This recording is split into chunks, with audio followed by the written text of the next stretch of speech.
Hi, boys and girls. This is Ms. Kathy. I'm so happy you've joined me today for another story just for you. A Sled for Catherine by Nina Walter. Catherine didn't have a sled. She always had to wait for an invitation to ride with someone else down Slocum Hill. She often rode with her best friend Emily, and sometimes Emily even let her steer. The other children offered her rides too, all except Clem, the new boy. Clem just taunted her about not having a sled. Clem had the best sled on the hill, a green racer, but he never offered a ride to anyone. Waiting for Emily, Catherine gave the powdery snow a kick and almost lost her boot. It was a good stout boot, but a size too large. Her boots, the coat with the sheepskin collar and the cap with the sheepskin lining, had belonged to her big brother Joey. At first, Catherine had felt uncomfortable wearing a boy's coat and boots and cap to the hill, but nobody had noticed or laughed. They seemed to know that you had to get along without new clothes and a sled when your father had a broken leg and could not drive his truck. Then Clem had come to the hill with his fine new sled and had started making fun of her. He was the first to see her today. "There's that girl who wears boys' clothes," he shouted. "Think you're tough? How about a fight, boy?" He doubled his fists and pranced in front of her. Catherine stood still. "Even boys don't fight without a reason," she said. "Only bullies do." Clem reached an arm straight out and gave her a shove, and Catherine fell backward into the snow. Then Clem jumped on his green racer and went flying down the hill. Johnny pulled his sled to the top of the hill, hurried the last few steps, and reached out a hand to help Catherine up. "I saw what he did," he said. "Are you hurt?" "No," Catherine answered, trying not to cry. She brushed the snow off her clothes and pulled Joey's cap down over her short brown hair. "He makes me so mad." "Forget it," Johnny advised. "Come on and ride with me down the hill." Johnny's sled was homemade. It was heavy and slow, but it was larger than the others, and there was plenty of room for 2 or 3 to ride. Catherine liked to ride with Johnny, but on their first trip down the hill, Clem tried one of his favorite tricks. He swerved his sled so close that he seemed about to hit them. "Look out!" Catherine shouted. But Johnny steered a straight course and did not even look at Clem. "If he runs into us," he said, "he'll get the worst of it. This sled's built like a truck." "I wish he wouldn't do that," said Catherine. "Every time he comes at Emily and me like that, Emily swerves and we fall off, and then he laughs." "It's dangerous," Johnny said. "He might hurt somebody." Catherine sighed. "I guess he's trying to drive us off the hill, the way he drove the Merritt twins off the hill. They won't ride when he's around, and he's always around." After the second ride, Catherine thanked Johnny and sat down to wait for Emily. As she watched from the top of the hill, she saw Clem make another run at Johnny and then swerve away at the last second.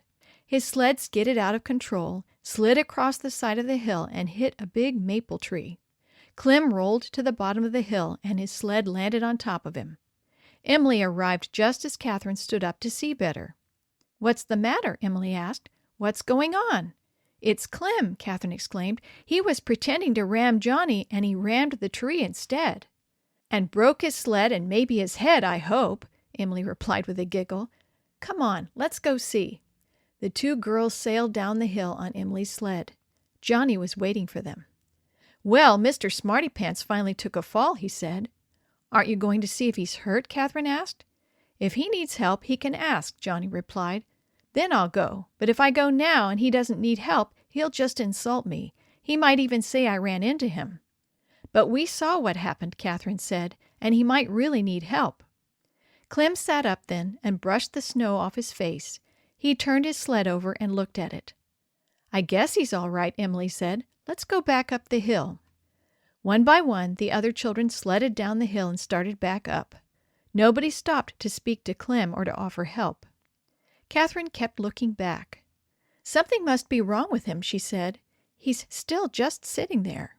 "He can yell if he needs help," said Johnny, who was walking beside the 2 girls. Finally, Catherine stopped. "I'm going back to see." "After the way he treats you?" Emily yelled. "You're crazy. Leave him alone. Maybe it'll teach him a lesson." "I think he has already had a lesson," Catherine replied. The hill was steep, and Catherine slipped and slid part of the way, but she finally reached Clem. He was sitting in the snow, and his face was streaked with tears. "Get out of here," Clem said angrily. "Leave me alone." Is your sled broken? Catherine asked. No, but I think my ankle is. Catherine looked. Clem's right foot seemed to be twisted, and she could see that it was swelling above his shoe top. Why didn't you call somebody? She asked. Who'd have come? Johnny would have come, she said. If you can get on the sled, I'll pull you, she offered. It isn't very far to your house. Clem crawled onto the sled and stretched his injured foot out in front of him. Then Catherine started pulling the sled slowly along in the snow beside the sidewalk. I was mean to you, said Clem. Why are you helping me? Because you need help, Catherine answered, and because I try to do the things Jesus wants me to do. As they turned the corner at the end of the block, Clem said, There's my dad's car, that blue station wagon. He's home early. Clem's father saw them and hurried to help. What happened? He asked. I slid into a tree and hurt my foot, Clem explained. Catherine helped me back from the hill.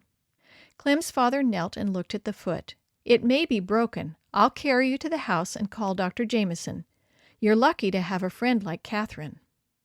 Catherine could see Clem's face getting red. She's a better friend than I've been, Dad. Is it all right if she uses my sled till my foot's better? His father smiled. Sure, it's fine. He lifted Clem in his arms. Take the sled, he said to Catherine, and thanks for helping Clem. You're welcome, Catherine replied. She looked at Clem. Are you sure you want to lend me your sled? I'm sure, Clem said. We're friends now. I'll take good care of it, Catherine promised. As Catherine walked back to the hill, pulling Clem's green racer, she thought, I guess Clem wanted to be friendly all along and just didn't know how.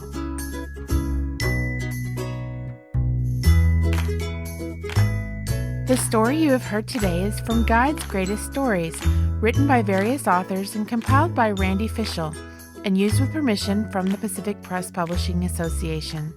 If you're interested in any other books published by the Seventh-day Adventist Church, please visit AdventistBookCenter.com or call 1-800-765-6955.